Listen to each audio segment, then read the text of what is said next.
Bonjour à tous, merci de nous rejoindre sur France 3 Bretagne. En juin 2022, les élections législatives marquaient le grand retour de l'Union de la gauche. Le PS, le PC, les écologistes et la France insoumise se rangeaient sous la même bannière. La NUPES, à la clé un rebond sur le plan électoral. Et puis 2 ans passés, le contrat de mariage semble bel et bien dans une impasse. Alors à qui la faute? Pourquoi cet échec? L'Union de la gauche a-t-elle encore un avenir? C'est notre débat du week-end. Bienvenue dans Dimanche en politique.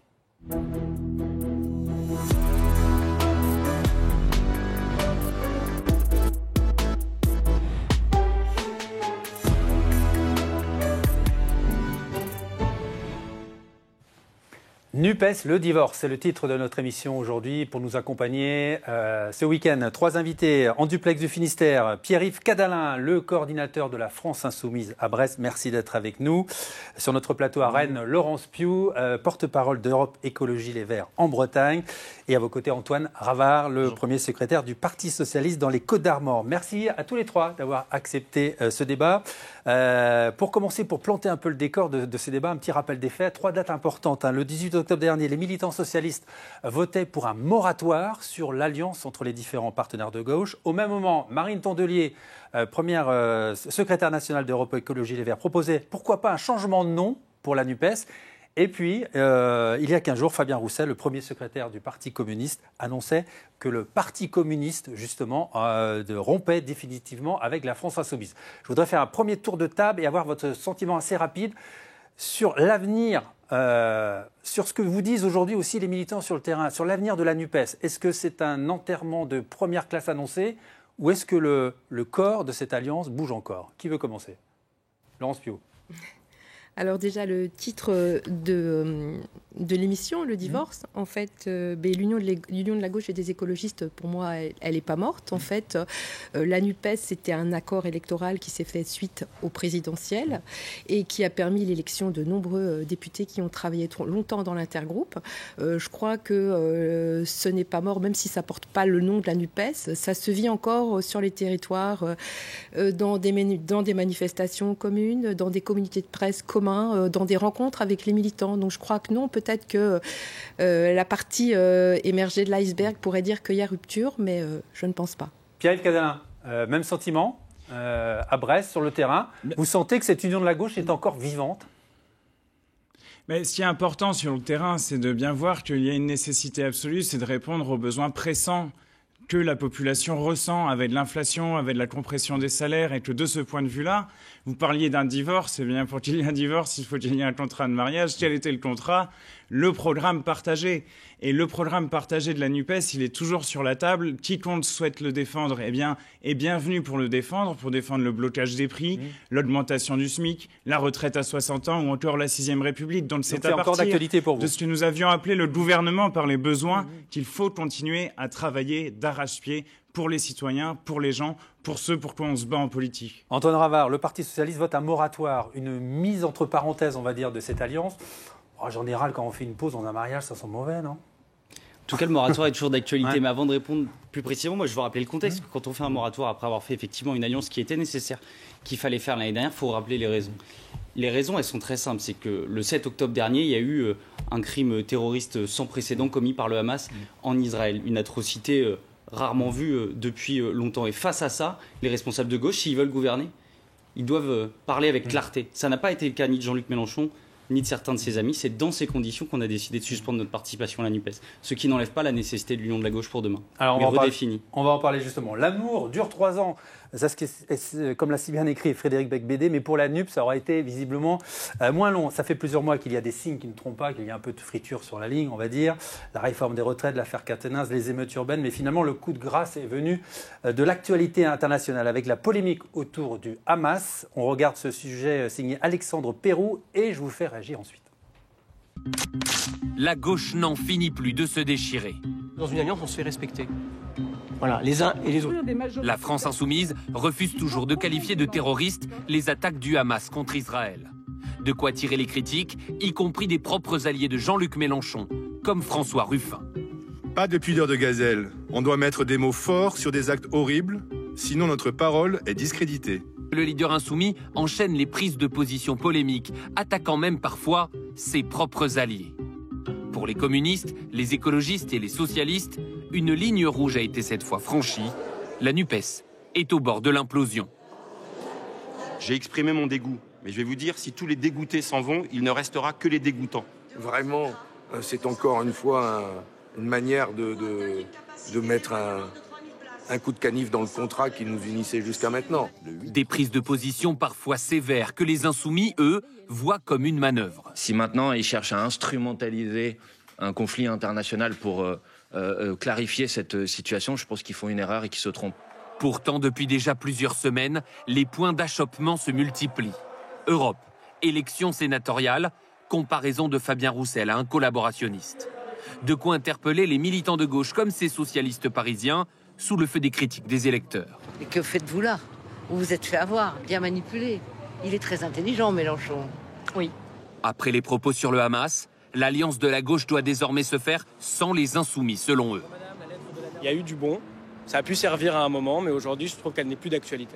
Alors, alliance qui n'est plus d'actualité. Pierre-Yves Cadalin, on regarde les sondages et on voit que la prise de position de la France insoumise sur le Hamas n'a convaincu ni les Français ni vos partenaires. Est-ce que vous diriez que finalement, quand même, votre mouvement a commis une faute politique ?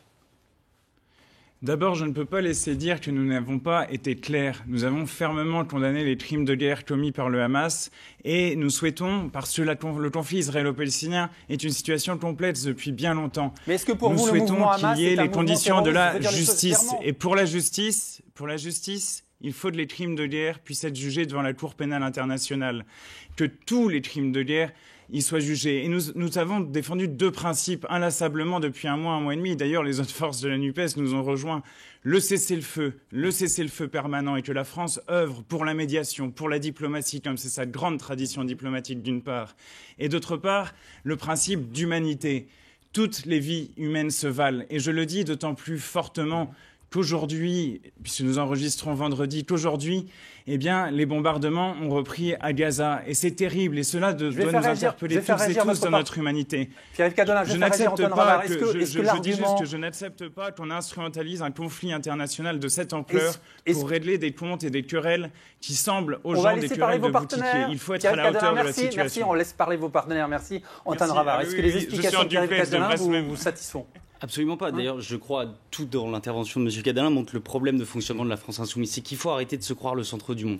À 2 points. D'abord, la Cour pénale internationale n'a pas besoin des mots ni de Jean-Luc Mélenchon ni des militants de la France insoumise pour choisir la désignation qu'elle fera des crimes de guerre qui sont commis par le Hamas et sans doute aussi aujourd'hui par l'armée de l'État d'Israël. Mais c'est deux choses différentes d'avoir une désignation juridique de crime de guerre et d'avoir une désignation politique d'un crime terroriste. Être incapable d'avoir les deux, je suis désolé, mais c'est boité. Et deuxième chose aussi, je disais, il faut arrêter de se croire le centre de la gauche. Également, le Parti socialiste n'a pas rejoint la France insoumise sur sa position. Le Parti socialiste a une position sur le conflit israélo-palestinien qui est stable depuis plus de 50 ans, qui avait été rappelée en 1982 par Mitterrand à la Knesset. C'est celle du droit, l'irréductible droit de vivre du peuple israélien et du droit des Palestiniens à avoir un État. Laurence Piou, est-ce que vous diriez, comme le président de la région Bretagne, Loïc Girard, que la France insoumise, sur cette question, sur cette appellation de l'acte terroriste du Hamas, la France insoumise a commis une faute morale? Je ne dirais pas une faute morale, peut-être une faute politique. Après, je crois qu'on traite d'une chose très complexe par la polémique. Et qu'en fait, on n'essaye pas de s'écouter. En fait, on prend le mot et on dit tu as dit tel mot et tu veux dire telle chose. Alors qu'est-ce que tu veux dire quand tu veux pas utiliser le mot terroriste? Pourquoi tu l'utilises pas? Tout ça manque un petit peu d'explication. Et c'est vrai que peut-être que le communiqué politique a peut-être été un petit peu maladroit parce qu'en fait, je pense qu'il y avait des choses à accueillir. Vous nous dites quoi en fait? Qu'il n'y a pas assez de discussion au sein de la NUPES? Il n'y a pas assez de discussion. On prend les mots pour ce qu'ils sont sans essayer de comprendre ce que l'autre veut dire. Le langage n'est qu'interprétation. Et en fait, on se base sur des choses très complexes alors qu'on se bat à coups de mots sans vraiment s'écouter.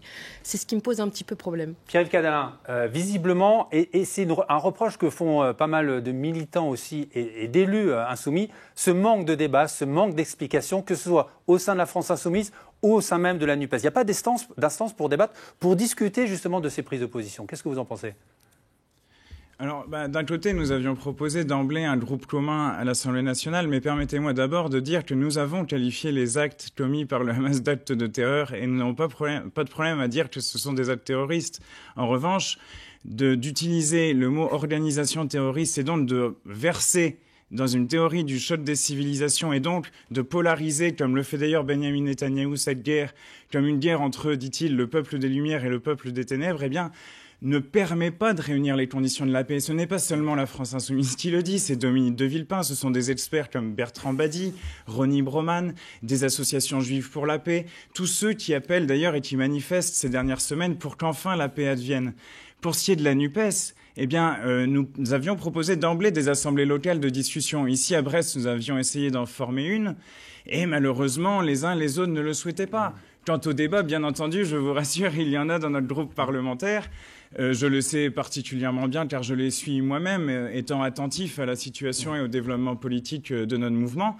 Et donc nous avons cette culture démocratique qui correspond d'ailleurs à notre pas partagée apparemment par vos partenaires. Que le 20e 49.3 rend d'autant plus nécessaire. Parce que la Borne vient de mettre le 20e 49.3. Alors c'est vrai que depuis le début de l'existence de cette NUPES, il y a une omniprésence de la France insoumise, médiatiquement, sur la scène politique, omniprésence aussi de Jean-Luc Mélenchon, qui assume une certaine radicalité. Aujourd'hui, c'est cette radicalité qui vous dérange ? Non. La radicalité du programme, nous ne la rejetons pas, puisqu'on l'a signé, ce programme, il y a à peine plus d'un an maintenant. On ne rejette absolument pas la radicalité de ce programme. On rejette une forme de violence dans la méthode. Déjà, on peut revenir en arrière, au moment de la réforme des retraites.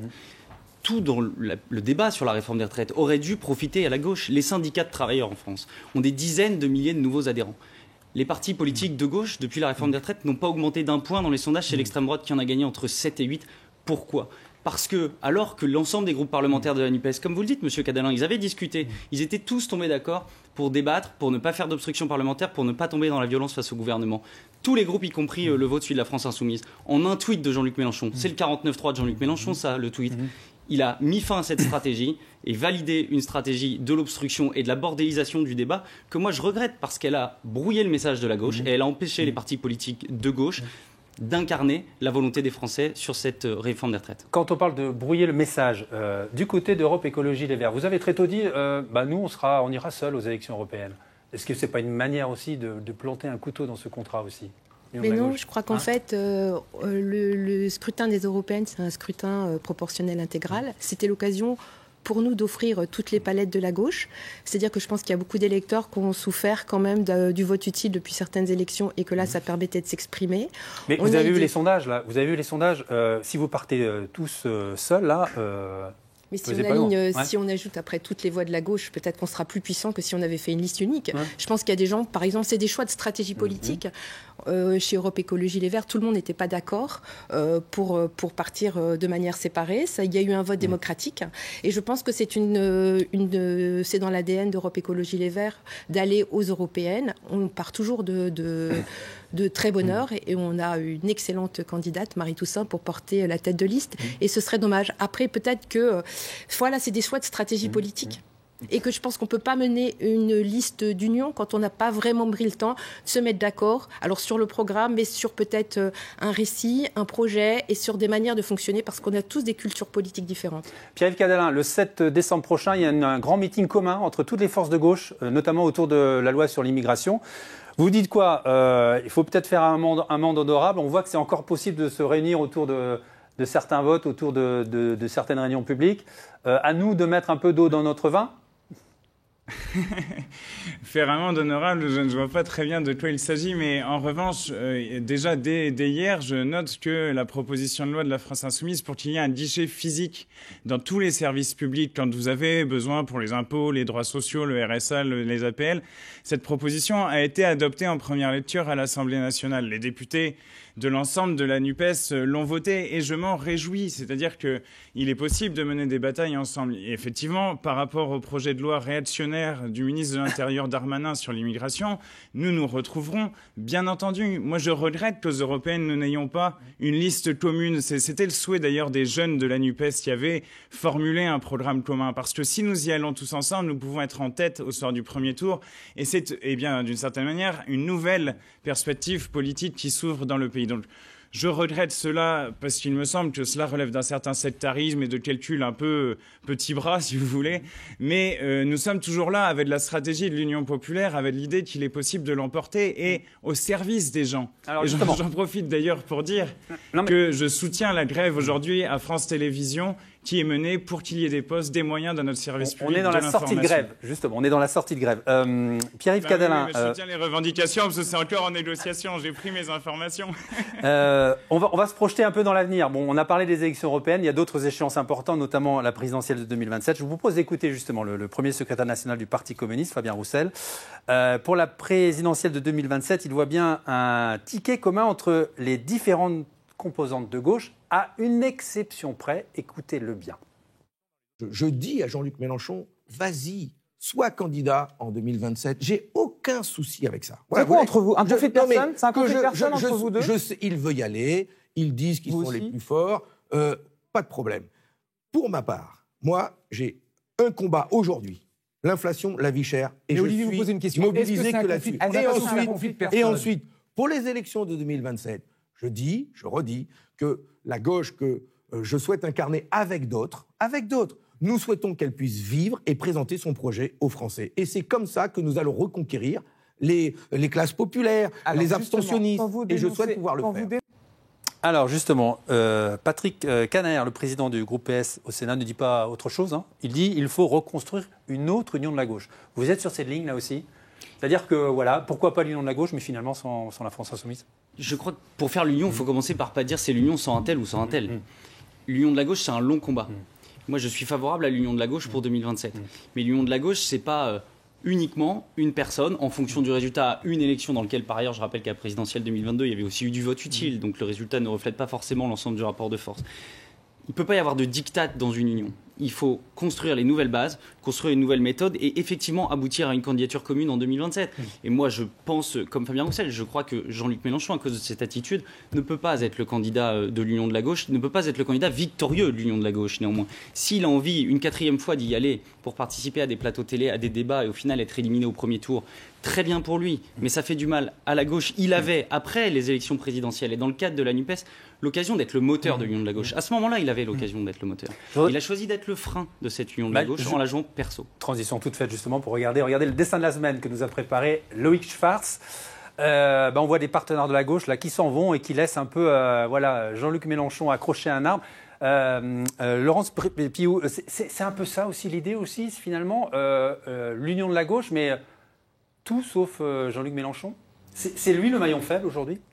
Après, moi, je ne vais pas me positionner pour les militants des LFI. Ce n'est pas à moi de dire si c'est Jean-Luc Mélenchon ou un autre. En tant qu'écologiste, est-ce qu'aujourd'hui, Jean-Luc Mélenchon est le maillon faible de l'union de la gauche, notamment aussi pour les années à venir? Je pense que le maillon faible, c'est la manière peut-être différente. Le fait qu'on n'arrive pas à discuter ensemble et qu'on en fasse des querelles de personnes. C'est assez terrible, en fait, je trouve, ces querelles qu'il y a au niveau national. Et alors que sur le terrain, en fait, on arrive quand même à s'entendre. Et je pense que c'est à LFI de régler ces problèmes. Ils sont suffisamment intelligents, je pense, et démocrates. J'espère, pour voir quel sera leur meilleur candidat. Et moi aussi, je défends l'idée d'un candidat unique. Et c'est évident qu'on n'a pas le choix. Dès le premier tour? Dès le premier tour. D'accord. On va poser la question après. Alors après, dès le premier tour, moi je porte la parole d'un groupe, d'un collectif. Il n'y a rien qui a été décidé pour le moment au niveau du groupe. C'est pas moi qui vais dire qu'on va faire pour le moment. Moi je laisse à titre personnel, j'espère que ce sera dès le premier tour. Après, je suis porte-parole d'un groupe collectif et rien n'a été décidé démocratiquement dans notre organisation pour le moment. Pierre-Yves Cadalin, vous posez la question justement, 2027, Jean-Luc Mélenchon, c'est le meilleur candidat pour votre mouvement et pour la gauche? Bon, déjà, aujourd'hui, il faut voir que la présidentielle est tout de même très loin. Attendez, on dit ça à chaque fois, mais vous savez très bien que ça se prépare très longtemps à l'avance. Non, mais ce qui se prépare aujourd'hui, c'est la bataille au jour le jour, à la fois dans la rue et à l'Assemblée, pour défendre les droits sociaux des gens, faire pression pour l'augmentation des salaires, vous incarnez un peu la nouvelle génération des responsables politiques de la France insoumise. Est-ce que, est-ce que Jean-Luc Mélenchon, on va parler clairement, est-ce que Jean-Luc Mélenchon doit encore repartir pour un tour? Mais Jean-Luc Mélenchon, il a dit lui-même qu'en 2027, ce serait mieux que si quelqu'un d'autre était disponible. Donc il faut voir comment se présente la situation à ce moment-là. Mais J'entends aussi des mots très durs vis-à-vis de Jean-Luc Mélenchon. Il faut tout de même lui reconnaître quelque chose de fort, c'est d'avoir reconstruit une gauche populaire de rupture qui répond aux besoins et à la nécessité aujourd'hui de reconstruire nos services publics. Et il a sa place dans le débat à gauche. Il ne faut pas comme ça se dire aujourd'hui on dit du mal de Jean-Luc Mélenchon, on est invité à la télé, donc ça fait parler. Mais il y a quelque chose, l'autre jour Jean-Pierre Desroussins disait quand on l'entend c'est tout de même argumenté, justifié, ce sont des positions intéressantes. Je veux dire, cette parole porte aussi et il faut construire avec la France Insoumise, bien entendu, l'avenir de la gauche passera avec nous puisque nous sommes le premier groupe parlementaire et nous sommes à l'initiative de cette grande dynamique d'union populaire sur un programme de rupture. Après, pour les autres, ils peuvent aller, par exemple, revenir avec le fraudeur fiscal Cahuzac qui se repointe dans les médias, ou peut-être François Hollande qui est aussi invité de temps à autre. On se demande encore pourquoi. Ou d'autres personnalités qui souhaitent aussi réorienter la gauche. C'est le cas de l'ancien Premier ministre Bernard Cazeneuve, qui a d'ailleurs créé son propre mouvement, baptisé la Convention. Alors, il ne veut pas incarner l'homme providentiel, mais d'abord une gauche modérée, responsable, laïque et républicaine. Il y a tout juste un mois, nous avions assisté à son premier meeting breton organisé à Saint-Brieuc. Regardez. Sous le label de son mouvement, la Convention, Bernard Cazeneuve avait prévu de parler logement. Mais en réponse à une actualité tragique, l'ancien Premier ministre a surtout souhaité rappeler les fondements d'une gauche, je cite, républicaine, laïque, raisonnable et responsable. Une parole que de nombreux élus de gauche avaient besoin d'entendre pour se démarquer, espérer et prendre date. Il faut rassembler la grande famille pour les européennes. J'entends que M. Glucksmann serait candidat, très bien. J'entends qu'il veut rassembler largement, très bien. Eh ben chiche, allons-y, travaillons, faisons des propositions. Parce que quand je vais à Bruxelles pour la pêche, pour l'agriculture, qui touche beaucoup la Bretagne, je vois bien que la grande famille du Parti socialiste européen a des idées. Il faut la renforcer. Il faut la renforcer pour que les combats européens de demain soient des combats dans lesquels la France et la Bretagne soient entendues. Où sont passées finalement ces forces de gauche qui croient en la République, qui croient en l'émancipation, qui croient en la sécurité, qui croient en la laïcité? Moi, je préfère une gauche qui gouverne et qui change la vie des gens, pas une gauche qui fait du bruit et qui se liquéfie, qui se gazéifie chaque fois qu'il y a des difficultés. Je préfère la gauche solide à la gauche liquide.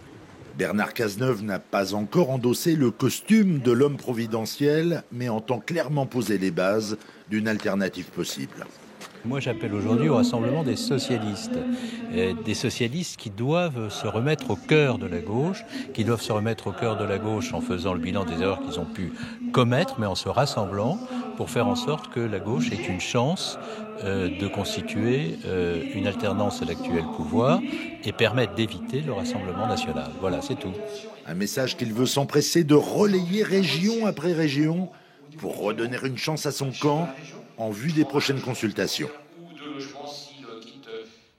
Alors, je pose la question au premier secrétaire fédéral du Parti socialiste dans les Côtes-d'Armor. Est-ce que vous souhaitez répondre à l'appel de Bernard Cazeneuve? D'abord, j'ai précisé que j'y étais pas personnellement. Dire Pourquoi? ensuite que pour choix politique, je vais vous expliquer tout de suite. Il appelle Bernard Cazeneuve à une union de la gauche large. Je l'ai dit, moi, par principe, personne ne peut être exclu de l'union de la gauche. Et je réponds en même temps à Pierre-Yves Cadalin. Je n'ai pas dit qu'il fallait exclure la France insoumise de la future union de la gauche. J'ai dit que peut-être, sans doute, Jean-Luc Mélenchon n'en était plus l'incarnation légitime. Aujourd'hui, c'est deux choses différentes.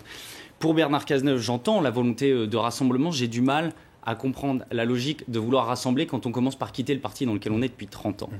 Mais il incarne Bernard cette gauche Cazeneuve, de gouvernement pragmatique, réaliste, lucide. Je me méfie de cette expression à titre personnel de la gauche de gouvernement, parce qu'avant que François Mitterrand en 81 gagne la présidence de la République, il n'y avait pas de gauche de gouvernement, par définition, puisque la gauche n'avait pas gouverné depuis des décennies. Donc je n'aime pas trop cette expression qui vise à exclure certains de la capacité à gagner les élections. C'est les Français qui décident qui gouvernent dans ce pays. C'est pas certains qui se qualifient. Donc moi je trouve que Bernard Cazeneuve et ses amis qui étaient présents à Saint-Brieuc, donc beaucoup ont encore des relations avec le Parti socialiste, sont soutenus par le Parti socialiste, on leur place beaucoup en Bretagne. Terme dans la gauche, mais c'est à eux de faire un pas vers leur famille politique et pas l'inverse. Laurence Piot, 2027, les présidentielles, ce sera quoi? Un programme entre guillemets radical? Parce que la situation l'oblige? Ça dépend de ce qu'on appelle un problème radical. Est-ce que si la radicalité, c'est de continuer dans le même système, si la radicalité, c'est s'opposer au système dans lequel on est, nous, on n'a pas un problème radical, on a un programme raisonnable, c'est ce qu'on pourrait dire. Alors moi, ce qui me gêne un petit peu dans les mots que j'entends, c'est la gauche raisonnable qui serait opposée à une gauche non raisonnable. Où est la raison? C'est comme, je réponds aussi à M. Cadalen, on serait parti aux européennes tout seul parce qu'on serait sectaire. Non, je ne crois pas. C'est une autre proposition, en fait. C'est une autre stratégie politique. Peut-être qu'on se trompe, mais c'est celle qu'on a choisie. Voilà, et qui a été votée démocratiquement à Europe Écologie Les Verts. Allez, je vous lance un défi, Pierre-Yves Cadalen, de conclure l'émission en moins d'1 minute. Est-ce que vous aussi, vous voulez toujours renverser la table et faire émerger la 6e République pour 2027 ? Tout à fait. Là, je disais, c'est le 20e 49.3 qui a été utilisé par Elisabeth Borne. Il y a besoin d'une respiration démocratique dans le pays. On le voit bien. Emmanuel Macron n'a pas vraiment de majorité parlementaire pour gouverner. Donc, il n'y a même plus de discussion au Parlement. Il faut de la participation citoyenne. Il faut se mobiliser. Et d'ailleurs, si certains se sont ennuyés au meeting de Bernard Cazeneuve, ils peuvent aller le 14 décembre voir Jean-Luc Mélenchon à Rennes, puisque c'est par chez vous. Le meeting d'Union de la gauche la semaine prochaine en Seine-Saint-Denis. Union de la gauche, justement. Donc, l'Union, on est. Donc, finalement. Je parlais de la Bretagne. L'Union de la gauche. De Marie Toussaint à Paris pour le lancement des européennes. Chacun le 2 décembre. Bon, alors, voilà, il y en a partout, en fait. Les électeurs de gauche. On est les seuls en Bretagne, en fait. Bon, merci à tous les trois d'avoir participé à ce débat que vous pouvez revoir bien sûr en replay sur notre site web. La semaine prochaine, on évoquera la loi Bien vieillir qui vient d'être adoptée à l'Assemblée nationale. On évoquera aussi bien sûr l'avenir des EHPAD. Restez avec nous, Dimanche en politique se poursuit avec Francis Letellier qui reçoit ce midi Aurélien Rousseau, le ministre de la Santé. Merci beaucoup pour votre fidélité. Très bon dimanche à tous.